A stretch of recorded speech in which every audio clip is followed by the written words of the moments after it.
presented by Mathli Express Music.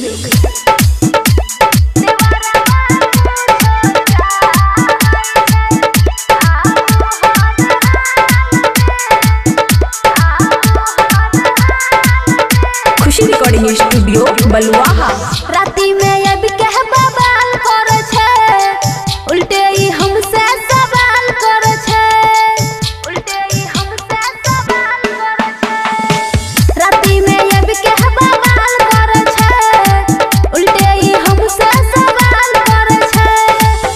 बात मानू शादी करू अब की फिलहाल में, अब की फिलहाल में देवरवा कुछो चाहै छै आगू हर हाल में।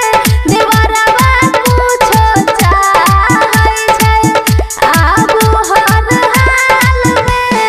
डीजे गुट मधुरी देवरवा कुछो चाहै छै आगू हर हाल में।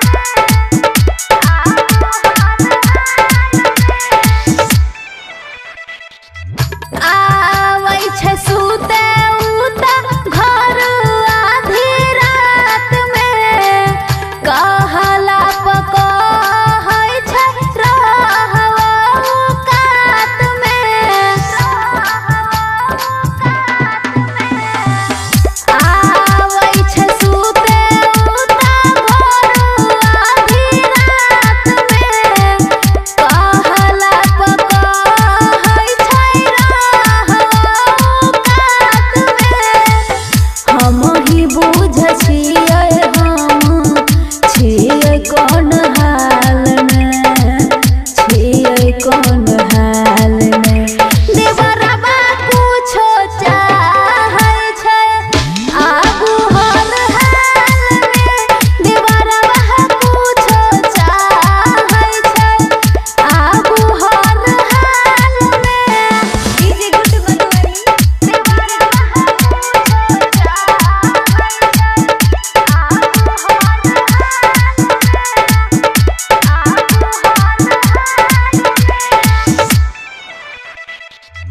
रोज जे सुइत जाय छै अबि के हमारा साथ में, करै छी माना त चूटी काटै हाथ में, चूटी काटै हाथ में। रोज जे सुइत जाय छै हमारा उता साथ में, करै छी माना त चूटी काटै हाथ में।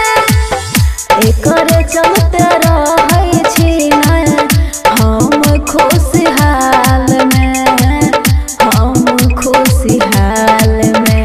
देवरवा कुछो चाहै छै आगू हर हाल में।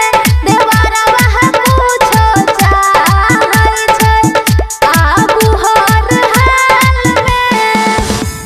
खुशी रिकॉर्डिंग स्टूडियो बलुआहा।